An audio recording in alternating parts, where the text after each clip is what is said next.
ఉంది అని నేను తెలియజేసుకుంటున్నా. ఓకే, వన్ బై వన్ మాట్లాడదాం. సురేంద్ర నాయుడు గారు జాయిన్ అయ్యారు కదా.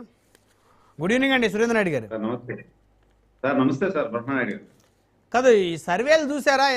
ఆత్మసాక్షి సర్వే, ఇంకా చాలా సర్వేలు వచ్చాయి. కూటమికి 70 స్థానాలు లోపే సీట్లు వచ్చే పరిస్థితి ఉంది. వైకాపాకి 100 స్థానాలు దాటి అసెంబ్లీ సీట్లు ఏపీలో వచ్చేటువంటి అవకాశాలు ఉన్నాయన్నటువంటి సర్వేలు హల్చల్ చేస్తా ఉన్నాను నిన్నటి నుంచి. మీ దృష్టికి వచ్చిందా సురేంద్ర నాయుడు గారు? బ్రహ్మనాయుడు గారు ముందుగా మీకు ప్యానల్లో ఉన్నటువంటి మిత్రులకు, అదేవిధంగా రాజు నుంచి వీక్షిస్తున్నటువంటి ప్రేక్షకులకు అందరు కూడా నమస్కారాలు. బ్రహ్మనాయుడు గారు మాకు రాయలసీమలో సామెత చెప్తారు, కోయల ముందే కూసింది. కోయల ముందే కూసిందంట. ఆ విధంగా వీళ్ళు ఏదో డబ్బులు ఇచ్చో ఇంకోటి ఇచ్చో ఏదో పెట్టుకొని ఆ పార్టీని జాకీ లేపేయాలని ప్రయత్నం చేస్తున్నారు. గత 5 సంవత్సరాల పరిపాలనలో కూడా ఎండింగ్ వచ్చేటప్పటికి వీళ్ళు చేసింది ఏంది? ఆ రోజు వైనాట్ 175 వైనాట్ 175 సిద్ధమా సిద్ధమా అన్నారు కదా. ఇవన్నీ చూసాం కదా. కాబట్టి ఈ సర్వేలు ఇవన్నీ ఇంకా చాలా దూరం ఉంది. ఇంకా దాదాపు 2.25 సంవత్సరం ఉంది. సంవత్సరం తర్వాత వైనాట్ 175 అన్నోళ్ళు, సిద్ధమా అన్నోళ్ళు, లేకపోతే సప్త సముద్రాల అవతల ఉన్నా మిమ్మల్ని పట్టుకొస్తాం, వచ్చేది మేమే అనేవాళ్ళు, వీళ్ళందరూ రిజల్ట్ వచ్చే రోజు స్క్రీన్ మీద రిజల్ట్ వస్తా ఉంటే వీళ్ళు ఎక్కడికి వెళ్తారో, ఏ బురకలో దాంకుంటారో ఇవన్నీ కూడా చూడాల్సినటువంటి దానికి మనం అందరూ కూడా వేచి చూడాలా. ఇంకా టైం ఉంది. గత 5 సంవత్సరాల్లో కూడా చెప్పింది ఇదే కదా.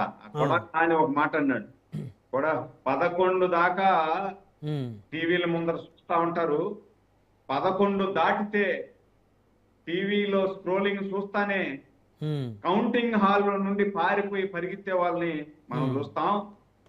రేపు మనం గెలిచిన తర్వాత చంద్రబాబు నాయుడు పరిస్థితి ఏంది, చంద్రబాబు నాయుడు కొడుకు పరిస్థితి ఏంది, నాయకుల పరిస్థితి ఏంది అని మాట్లాడింది చూసాం. చంద్రబాబు నాయుడు గారు కానీ కుప్పంలో గెలిస్తే ఆయన బూట్లు పాలిష్ చేస్తాను నేను అని చెప్పిన వ్యక్తి ఎక్కడున్నాడో నాకు కనిపించడం లేదు.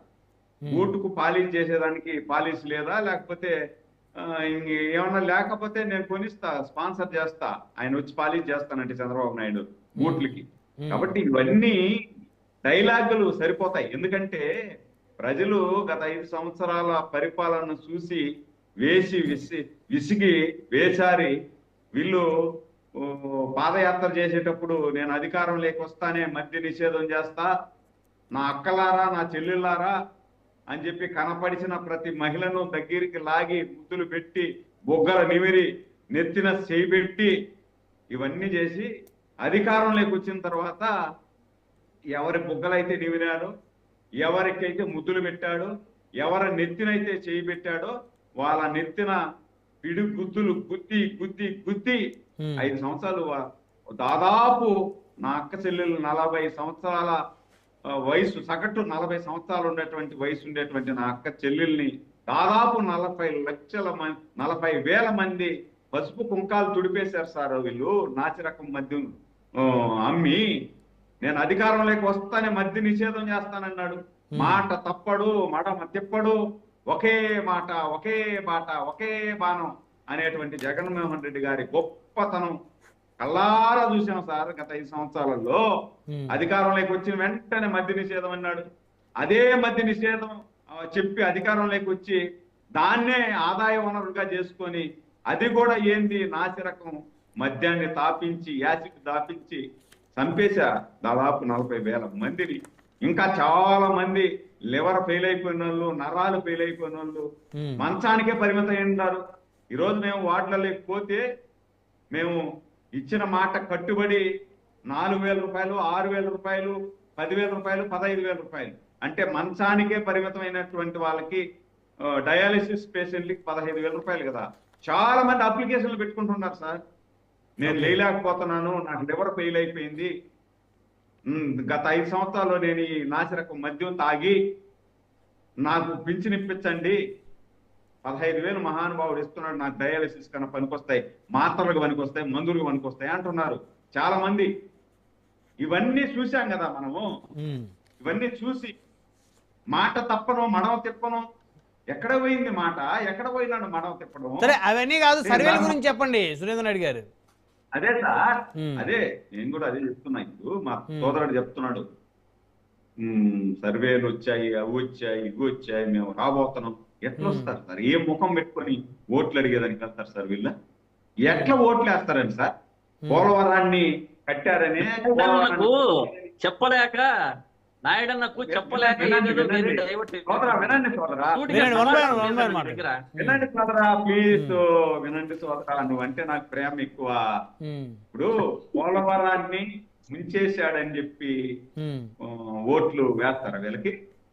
రాజధాని కూల్చేశారని చెప్పి ఓట్లు వేస్తారా? 3 రాజధానుల పేరుతో 3 ముక్కలు ఆట ఆడాడు కదా. మళ్ళా ఇప్పుడు ఏందో అదేందో మావి గన్ను ఇంకొక గన్ను అంటున్నాడు కదా, దానికని ఓట్లు వేస్తారా వీళ్ళు? సర్వేల్లో వచ్చాయంటే ఎట్టొస్తాయి సార్? ఎట్టొస్తాయి? ఎంపీటీసీలా 80 వచ్చేదానికి. ఎంపీటీసీలు కూడా డౌటే 80 వస్తాయో లేదో రేపు. మేము మొన్న చెప్పా, మొన్న మా సోదరుడు ఓవరాల్ గా 80 వస్తాయి అంటారా? అదే సార్, ఎంపీటీసీలు రావచ్చేమో ఒక 80 దాకా. ఆ 80 కూడా కొంచెం డౌటే ఎంపీటీసీలు వచ్చేది కూడా. మొన్న మా సోదరుడు చెప్పారు, మేము బాగా కానీ ఉంటే ఓట్లు వేస్తారు మాకు ప్రజలు అని చెప్పి. మేము పారదర్శకంగా చేస్తాం, మీ మాదిరి మహిళలు ఇన్నర్లో నామినేషన్ పత్రాలు పెట్టుకోకపోతే కూడా తిప్పేసి బలవంత ఏకగ్రీవాలు చేయము, పర్ఫెక్ట్ ఎలక్షన్ చేస్తామని. దాంట్లో కూడా 80 వస్తాయో లేదో డౌట్. కాబట్టి ఈ సర్వేలు ఇవన్నీ కాకమ్మ కథలు, చనిపోయినటువంటి బిడ్డను లేపడానికి ప్రయత్నం. దాదాపు 100 అడుగుల గుంత లోడి తొక్కేశారు ఈ గొడ్డల పార్టీని. ఇంకా పైకి లేపాలా? దానిలో ఉండేటువంటి మా సోదరులు లాంటి మంచి కార్యకర్తలు పార్టీ వదిలేసి వెళ్ళిపోతారేమో. కొంతమంది ఎమ్మెల్యేలుగా పనిచేసిన వాళ్ళు, మినిస్టర్లుగా పనిచేసిన వాళ్ళు అందరూ కూడా గమ్మున పడక గదికే పరిమితం అయిపోయారు. వీళ్ళందరూ బయట రావాలంటే ఏం చేయాలా?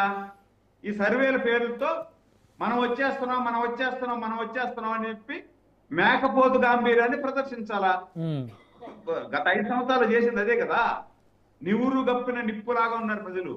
నివురు గప్పిన నిప్పులాగా ఉండి వీళ్ళ భయానికి భయపడిపోయి బయట వస్తే నేను పలానా వాళ్ళకు తెలుగుదేశం కోటేస్తాను, లేకపోతే గ్లాస్ గుర్తు కోటేస్తాను అంటే మళ్ళా ఈ రాక్షసుడు వచ్చి మమ్మల్ని కొట్టి పారేస్తాడు, మా ఆస్తులు లాక్కుంటారు. స్వామి ఎందుకో మనం చేసే పని లోపల పోయి చేసేద్దాము అని చెప్పి భద్రంగా దాచిపెట్టుకొని ఉన్నారు. వైనాట్ 175 అంటే కూడా అందరూ నవ్వుకుంటా నిజమేలే, అది కూడా బయట వచ్చి చెప్పలేకుండా పోయారు ఆ రోజు. ఈ రోజు జోగి రమేష్ గారి ప్రెస్ మీట్ చూసారా మీరు? జోగి రమేష్ గారి ప్రెస్